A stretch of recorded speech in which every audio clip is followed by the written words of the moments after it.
Hello everyone! Recently, I recorded 23 etudes by Scriabin and Rachmaninoff in just 2 days. And yes, you heard that right, 2 days.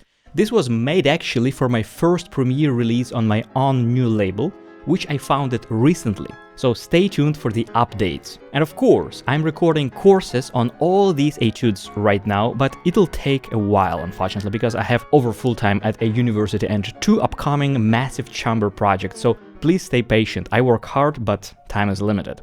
And the reason why I did it in just 2 days was simple, because renting a concert hall and a grand piano in Austria is not exactly a spiritual experience, it's a financial one. So I decided, let's make it fast, efficient and musical. So in this video, I'll share how I approach the audio recording process, from equipment and mic setup to preparation strategy for recording lots of repertoire in limited time, and finally a little bit about post-production. And this is for free, just from one pianist to another. But a quick disclaimer, I am not a sound engineer. I am just a pianist who collects occasional wisdom from sound engineer friends and experiments a lot. So if you want a professional grade knowledge, go to study with a pro. If you are a newbie, you probably will find a lot of useful information in this video. So the first thing to understand, there are cardioid and omnidirectional microphones. Cardioids are like those over-sharpened smartphone selfies, crisp, clear, but sometimes harsh and a little bit ugly, especially if placed too close to the strings.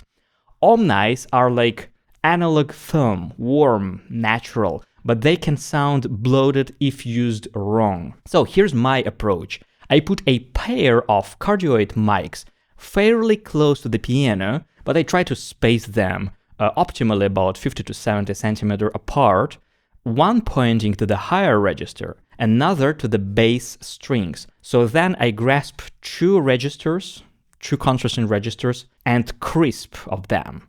Then I place a pair of omnis further away.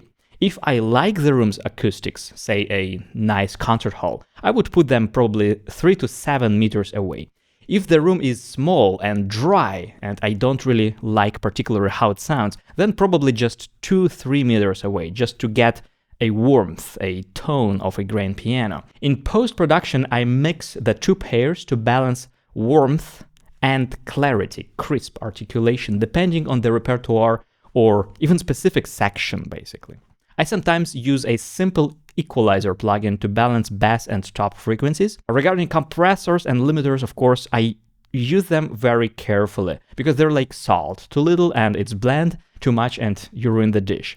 And they can help control the natural problem with piano recordings, because you might have had an experience when you would listen to a piano recording in earphones, especially, for example, somewhere on a train, where there's also some mild noise around you, and soft parts being too soft, so you have to put the volume all the way up, and loud parts are too loud, so you have to kind of decrease it, which of course reduces the consistency of experience. And this is indeed a problem, because our piano allows such a wide dynamical range that it's difficult to balance it when you record. But too much compression kills the life either, so this is a tricky area, I would say. And here's another nerdy trick for geeks and nerds. Sometimes you'll hear a weird metallic noise from high strings, so when you play a scale, like for example, one string can kind of have metallic noise around when other parts inside the piano start resonating in a weird way. Or for example, this string can be slightly out of tune as well, resulting in some kind of weird beatings in the higher registers. So what can help in this situation is to use FabFilter, another plugin you can find in any software. And what I do, I create a sharp bell, exaggerate it to the extreme, and go through the range by looping this fragment with this problematic key played over and over again. And I find this guilty beating frequency, which is usually far above the problematic note. So somewhere around like 13, 14, 15,000 hertz. And I find it first, and then I decrease it all the way down 10 or 20 decibel, which results in a better sound.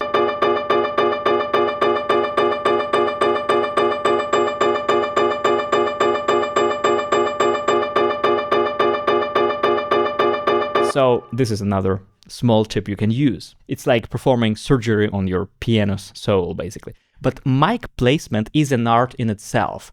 That's why for my recent label recording, I hired a professional engineer. He listened to the piano, to the whole. He was like walking around, listening here and there while I was rehearsing, and ended up with a very sophisticated setup. About 2 meters from the piano, near the tail actually, a pair of Omnis about 1 meter apart from each other, and right next to them, to each one, a Cardioid. So we had like 2 Omni and 2 Cardioids placed 1 meter apart but close to each other, like this.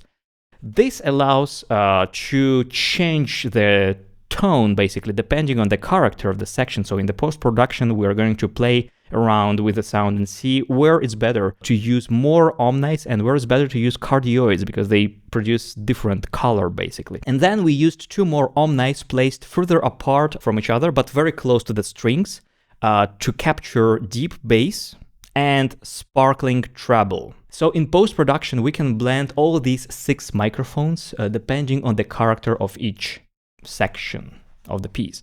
He also told me how they do it in Teldex's studio in Germany, which is a very big sound production studio, where, for example, some of the legendary Arkady Volodos's albums were recorded, like Brahms' album, for example.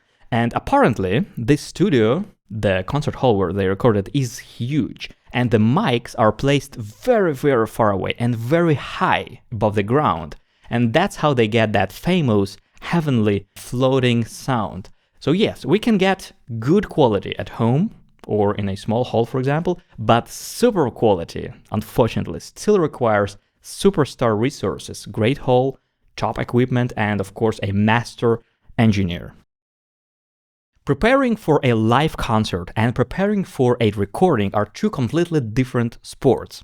For concerts, you have only 1 take, and you go out and basically survive.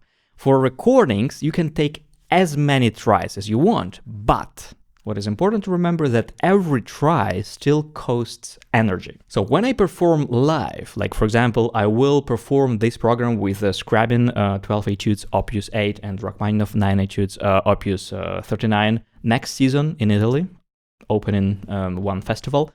And when I will prepare to that performance, I will focus on stability and flow, learning to react quickly, to keep balance between daring artistry and safety, not to f up, basically. So basically, I try not to crash the airplane while still doing some acrobatics. For recordings, it's quite the opposite. I don't really bother to play through the pieces very often, but I chase the best possible take, both technically and artistically. So my aim is to play with like 200% artistry, and if I fail occasionally, no problem, because I can do another take. That's why I don't bother much running through, but instead I do focus on to be able to play any given spot perfectly with like 200% charisma and artistry from the second try maximum. Because if I can't, that spot becomes a time bomb. So any tricky spot requires a relentless polish, so I would be able to do it at least from the second try max. Because during recording, if you can't deliver this, if you can't do your perfect take from the second try or maximum third try, you'll play the same passage again and again, chasing this quality which was not installed during practice. And that's when fatigue hits fast. If one spot doesn't work after 3 takes max, it can eat your time, your stamina, and basically your will to live. Of course, we all record many spots of a given spot sometimes, and some perfectionists like Zimmerman or Volodos are famous for spending dozens of hours recording a single piece, doing dozens of takes. And luckily, at this level of influence, time and hall rent price is usually not an issue, of course. But you may ask, why do experienced musicians do so many takes when for an external listener, each take can seem equally great? Because what we chase isn't just correct notes. It's that inner sensation of absolute truth, a kind of musical enlightenment, if you will, where everything feels right. Not just the way it sounds, but also how it feels internally. It's hard to describe, actually, but when you touch that, you know. When I recorded these etudes, I ranked them by difficulty from easy-ish to pure insanity.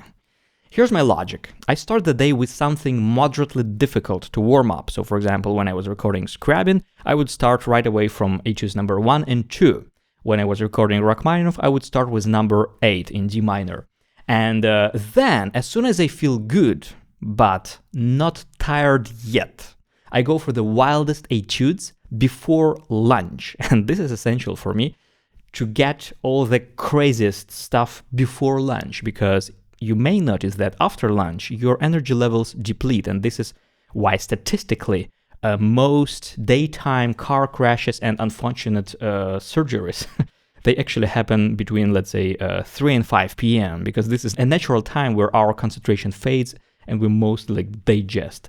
That's why a light lunch is also essential, just barely not to survive, but to avoid the sensation that you're full, of course. And after that, I leave the easiest lyrical pieces for the very end of the session, where I am tired physically but emotionally open. And this is the perfect state to play something sincere and poetic. There's a reason why pianists often play their best music during encores.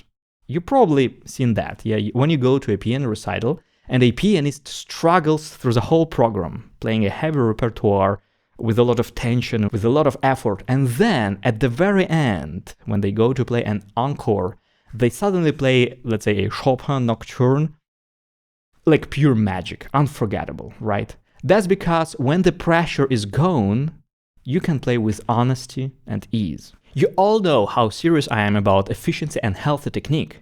This is because I had hand issues myself and had to rebuild everything from zero. And this is the reason why I am effective in teaching this. So of course I take precautions. But when you aim for truly great performances, you often have to push the limits, because the standards today are so high that sometimes you really have to sacrifice comfort for brilliance. So before the recording, what I did full body massages twice a week for 6 weeks with a strong focus on arms. So I would go for 90-minute sessions where at least 40 minutes would go purely towards arms. And one more session, of course, the day after the recording.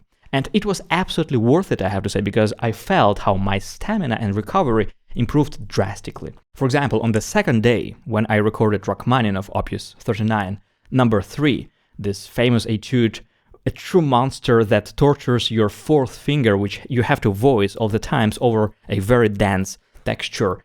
And I had to make so many takes because the piano was good, but let's say not perfect, and I wanted the perfect version. So I recorded this etude for 40 minutes straight with full passion. And after that, my right hand actually started hurting. So of course I panicked a bit because I even felt like light numble sensation at the tip of my fourth finger, and I was freaking out. Oh my God, do I have hand issues again? And I still had 6 etudes left to record that day, you can imagine. So I switched to some easier ones, relaxed a little bit, and surprisingly, the pain went away completely. And by the time I reached the final 2 difficult etudes to record, number 4 and number 9, like this one, and this one.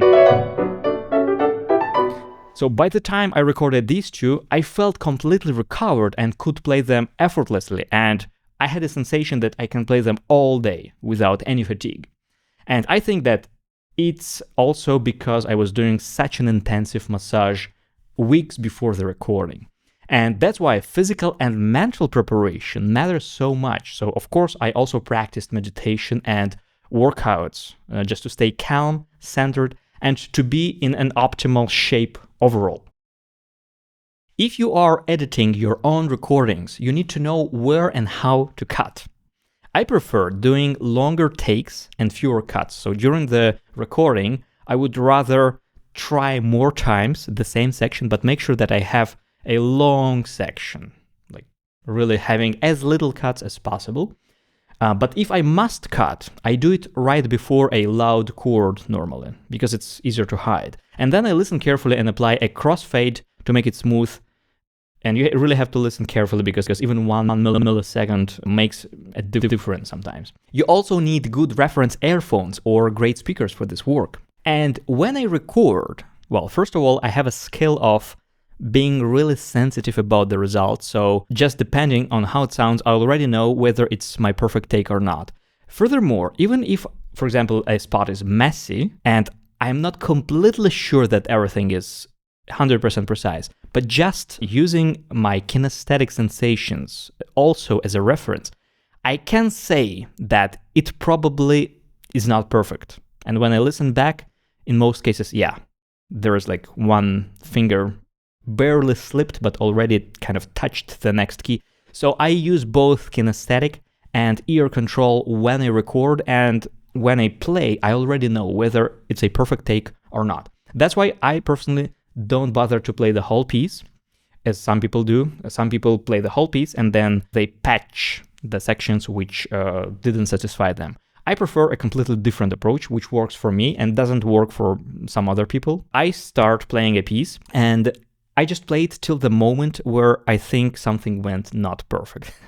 And when something is not perfect, I just go back a few bars, so it would be some overlapping material, and I play further. And when I encounter the next session where the next spot where anything would be not as perfect as I want, I just stop and I start a little bit before and I go over. So I basically record like this, with overlapping sections from the beginning to the end. For me, it's just easier. So then when I cut, I just know exactly where I have to cut.